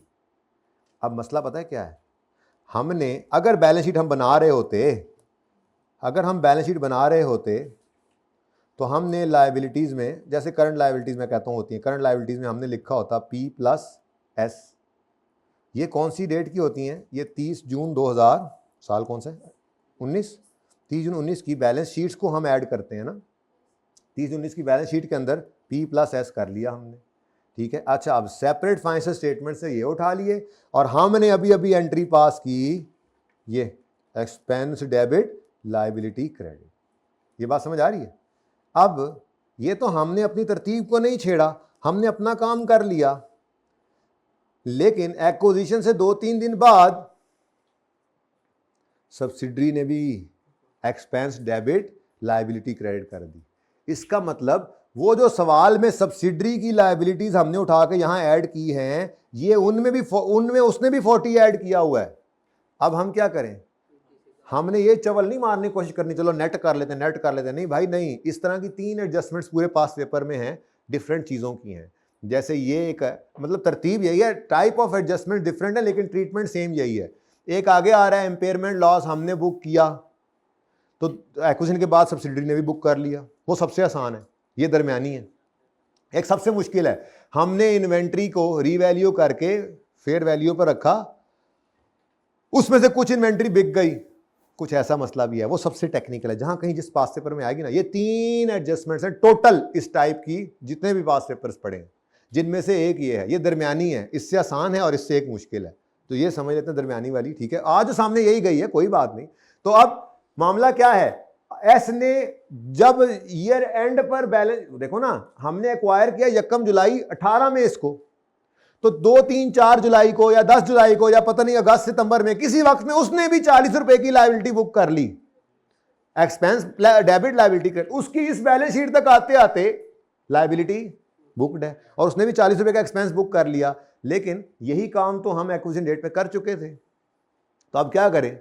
आप क्या करें? किसी एक को रिवर्स करना चाहिए ना, तो मैंने यूं याद करवाने आपको एडजस्टमेंट को कि बड़े जो कर चुके हों, अगर आप भी गलती से बाद में वही कर दें, तो आपने ये नहीं कहना बड़ों को कि आप कुछ करें, बल्कि आपने अपने आप को रिवर्स करना है। जैसे मिसाल के तौर पे भाई की दुकान है, भाई के वाले साहब भी कभी कभी सुबह नमाज के बाद जो है ये नाश्ता लंबा चौड़ा करता है, पाए खाते, खोया खाते, पाया खाते, ये देर से जाता है नमाज के बाद। वाले साहब नमाज पढ़े कहते हैं मैं नाश्ता, इनकी अम्मी कह के जाते हैं मैं नाश्ता वापस आके कर लूँगा, इसको ज़रा अच्छे से नाश्ता करा लो इस गेंडे को, ठीक है। तो अब वाले साहब ने जाकर वहाँ पर एक चीज़ बेची और उन्होंने सेल बुक एक बनाई हुई थी, उसके अंदर लिख दिया सेल 100 रुपए की। अब जब ये वापस गए, ने कहा ठीक है जी अब्बा जी, अब आप जाएँ, नाश्ता वाश्ता तैयार है, तो अब्बा जी चले गए। ये बैठा तो छोटू साथ खड़ा, ने कहा हाँ भाई कोई सेल हुई है? हाँ जी भाईजान, वो जो शैम्पू था वो बिक गया 100 रुपए का। अच्छा ठीक है, तो इसने भी सेल बुक खोली और सेल बुक कर ली। अब हुआ क्या है, पेरेंट ने जो काम किया था सब्सिडरी ने भी वही काम दोबारा कर लिया। तो अब क्या करें? जब अगले दिन या शाम को रेकनसाइल करेंगे तो ये क्या कहेगा, अब्बा जी आपने गलत किया था, आप उसको अपने वाले को रिवर्स करें। समझो इन्होंने दोनों अलग अलग कॉपियां बनाई हुई हैं, ठीक है। एंड पे जाके डे एंड पे इकट्ठा कर लेते हैं दोनों को, तो ये अब्बा जी को नहीं कह सकता, ये कहेगा हो अच्छा अब्बा जी ने सेल बुक कर ली थी, मैं रिवर्स कर लेता हूँ, ठीक है। क्योंकि अल्टीमेटली ये नेट इफेक्ट जो है वो मतलब पड़ जाना है 20 का, तो आपने डबल रिकॉर्डिंग, यूं तो आप ये कह रहे हैं कि आपने 120 40 का किया, नहीं इन्होंने कितना किया, हाँ इन्हें, यानी आपने अल्टीमेटली ग्रुप के पॉइंट से देखें तो आपने 100 रुपए की लायबिलिटी बुक कर ली, हालांकि ऐसा थोड़ा ही था। लेकिन ये सारी बातें आपको परेशान से परेशान तर करेंगी। मेरा अभी तक सिर्फ जुगाड़ याद हो जाए ना, अच्छा पर्चा इससे पास हो जाता है, लेकिन मैं मजीद इसको लॉजिकली आपको बताऊंगा, और ये भी बता दिए कि ये एडजस्टमेंट एक बार नहीं अभी 2 बार और आएगी, ठीक है। तो जो काम, इस एडजस्टमेंट का हम नाम क्या रखेंगे, जो काम पेरेंट ने पहले कर लिया, पेरेंट ने पहले डेट ऑफ एक्विजिशन, पहले डेट ऑफ एक्विजिशन पर कर लिया हो, आफ्टर एक्विजिशन अगर वही काम सब्सिडरी भी कर ले तो सब्सिडरी वाले को उल्टी कर दें, सब्सिडरी वाले को उल्टा दें, यानी 60 को नहीं आप 40 को उल्टाएं, ये सेम होता तो 60 से उलट जाता, ठीक है, सही है। ये ज्यादा करके होता तब भी हमने सब्सिडी वाला ही उल्टाना था, सब्सिडरी वाला उल्टाना है। अब उल्टाने की एंट्री लायबिलिटी डेबिट और expense in working 1 credit, after acquisition working 1 निशान कोई नहीं होती, ये एक्सपेंस इन एसआरई क्रेडिट होता अगर बैलेंस शीट का सवाल होता तो, लेकिन चूंकि बैलेंस शीट नहीं है इसलिए ये एसआरई वाली बात वैसे आपको एडवांस बता दी, अगर सवालों में बैलेंस शीट होगी तो, ठीक है। ये आपने क्या किया, जो काम पेरेंट पहले कर चुका, सब्सिडरी अगर वो काम कर दे सब्सिडरी वाले को उल्टा देंगे, ओके। अब ये समझ आई या नहीं आई, गुजारा करें, ठीक है। तो एक्सपेंस इन वर्किंग 1 डेबिट, अच्छा वो लिख दिया, expense in working 1 debit, balance sheet में liability credit, subsequent to acquisition liability the liability has also been, इधर also लिखो, has also been recorded by SL in its books at 40। ये क्या कर दिया तुमने, एस शर्म नहीं आती, अब्बा जी ने रिकॉर्ड कर तो लिया था इसको, चलो रिवर्स करो रिवर्स करो, क्या कह रहे हो, नहीं करोगे तुम, करो रिवर्स जी, लायबिलिटी डेबिट। अब बैलेंस शीट बना रहे होते तो डेबिट माइनस करते, और एक्सपेंस क्रेडिट कहां पे, एसआरई में, यानी एसआरई टाइप है, यानी एक्सपेंस को क्या करो, कम। अब एक्सपेंस को कम करना है तो हमारे पास तो यहां पे मौजूद है एक्सपेंसेस, ठीक है। अब ये कौन सा एक्सपेंस है, क्या चीज है, कंटिजेंट, केसों शेसों का ये होता है, ये भी एडमिन का खर्चा है, तो ऑपरेटिंग एक्सपेंस में डालो, ये देखो माइनस माइनस कितना है, -40। सवाल गिवन है, कोई वर्किंग करने की जरूरत नहीं है जी। अब अगली बात, ये तो एक्सपेंस हो गया सही। अब अगली बात सोचो, एस प्रॉफिट को वर्किंग 5 को हिट करना है, बिल्कुल करना है। ये एस के प्रॉफिट्स में बेसिकली एस ने एक 40 के एक्सपेंस बुक कर लिए जिसको हम रिवर्स कर रहे हैं, तो एस के प्रॉफिट्स तो हिट होंगे ही होंगे। तो यहां पे आके आपने ये कितना एक्सपेंस कम तो प्रॉफिट बढ़, प्रॉफिट बढ़ना है तो इधर ऐड करेंगे कितना 40, तो एक्सपेंस रिवर्स्ड, ओके। स्टूडेंट बोलो कोई क्वेश्चन है बेटा, यहां से किसी ने सर बोलने की कोशिश, कौन था,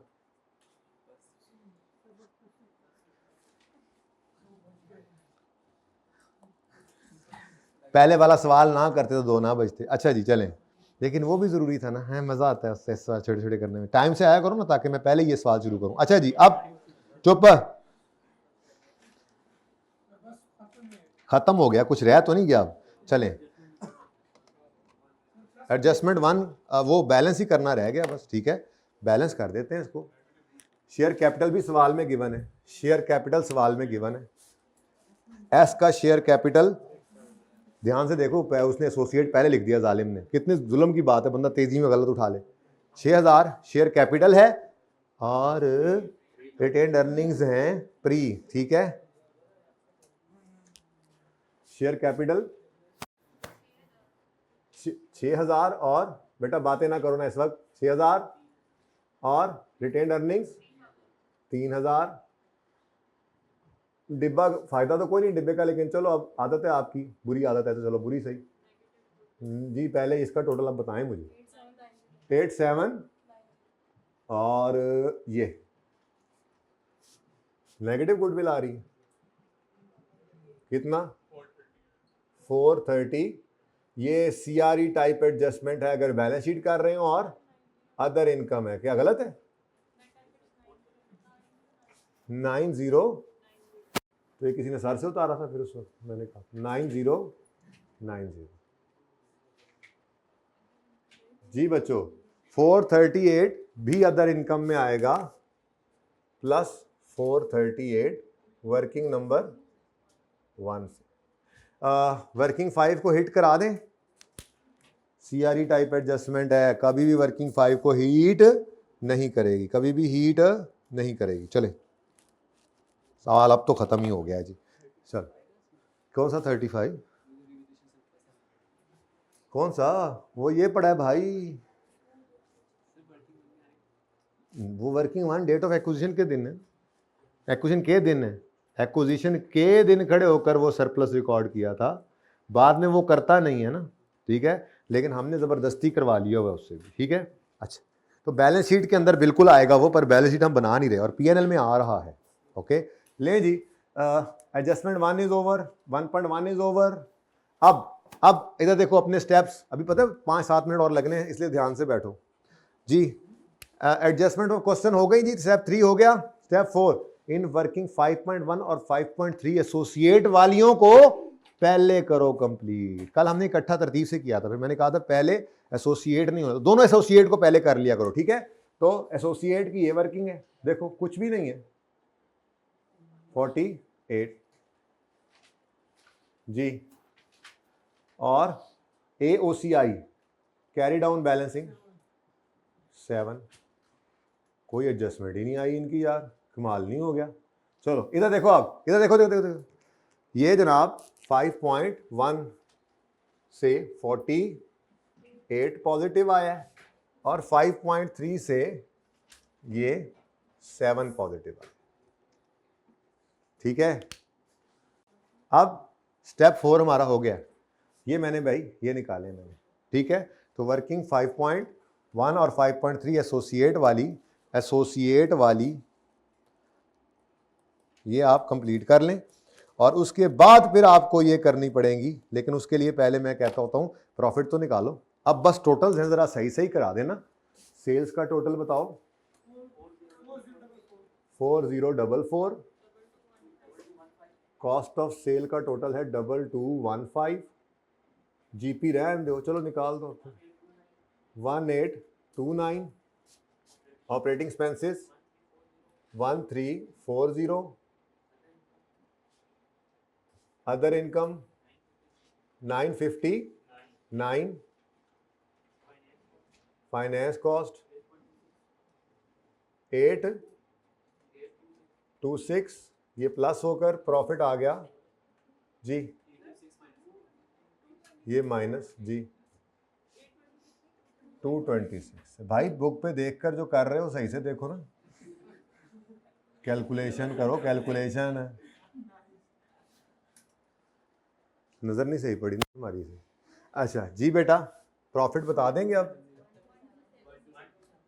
12, अब ये 1270 एट्रीब्यूट करना है हमने, तो प्रॉफिट एट्रीब्यूटेबल, जरा तंग होगी जगह माजरत, टू पेरेंट ओनर्स बैलेंसिंग निकलेगा इंशाल्लाह, और NCI वर्किंग 5 से निकल आएगा। उसके बाद हमने टोटल कंप्रीहेंसिव इनकम भी एट्रीब्यूट करनी है,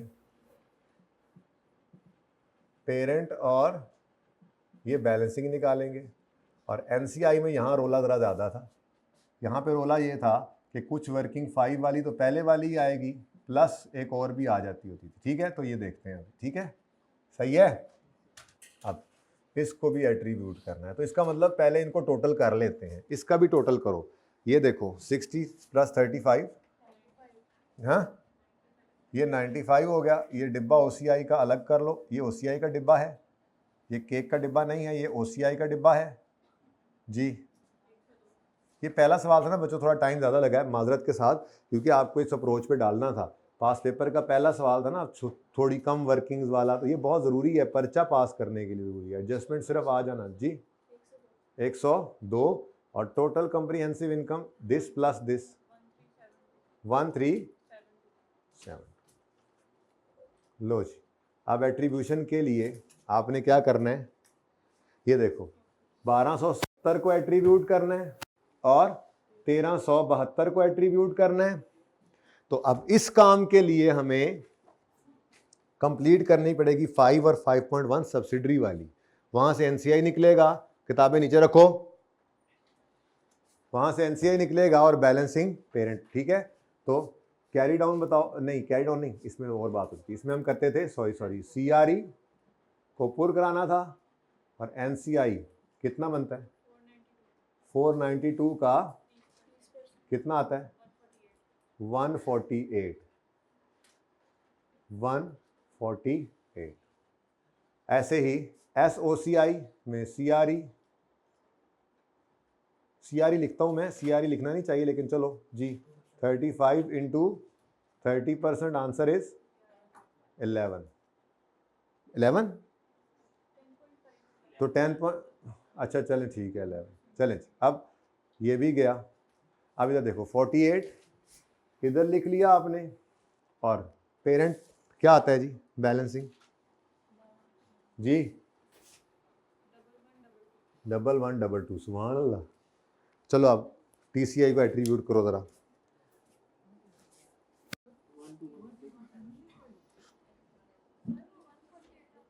वन 148 ही लिखा है, तो आपने यहाँ पे 148 नहीं लिखवाया था ये। अच्छा ओके, कोई और 48 नजर आ गया होगा ये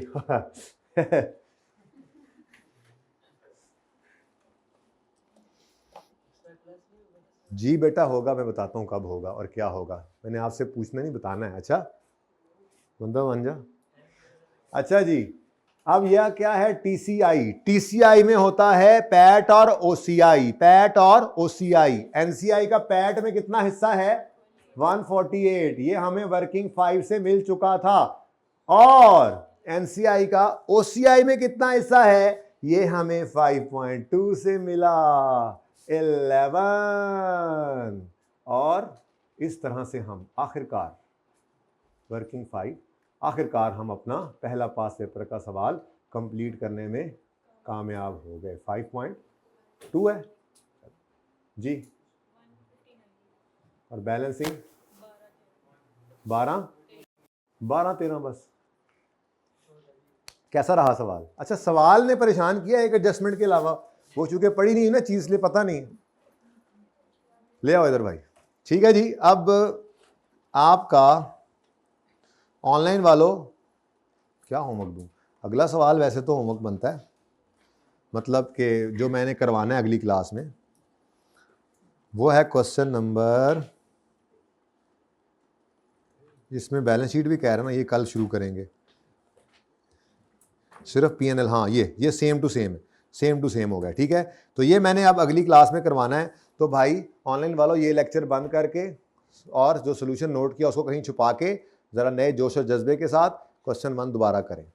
ओके, अल्लाह हाफिज़ जी। फिर अब आज हम जो है वो सिर्फ फैसला हमने ये किया कि आज सिर्फ 79 पार्ट बी करते हैं, ज़रा शॉर्ट वाला, और सिर्फ इसमें मैं पास पेपर 3 आपके साथ डिस्कस करूँगा। और कल 80 होगा, और कल 80 जो है वो एक घंटे का मैक्सिमम लेक्चर होगा, घंटा सवा घंटा का, जिसके अंदर मैं कोई एक पास पेपर करूँगा और कल कोई एक्स्ट्रा क्लास नहीं होगी। फिर हफ्ते वाले दिन 81 और 82 वो मैं एडवांस बता रहा हूँ, उस दिन कोई क्लास तो नहीं होती ना पीपी वगैरह की। हफ्ते वाले दिन हम नॉर्मल 2 क्लासेस करेंगे और जब तक चलेंगी तब तक चलाएंगे। ठीक है, ओके। तो 80 कल सिर्फ 80 होगा, और हफ्ते वाले दिन 81 और 82 होंगे। ये 2-2 घंटे के दोनों लेक्चर्स, पौने 2-2 घंटे के। ठीक है, ओके जी। तो अभी आप बंद कर दें रिकॉर्डिंग, इनके साथ मैं टाइम डिसाइड कर लेता हूँ। अल्लाह हाफिज़।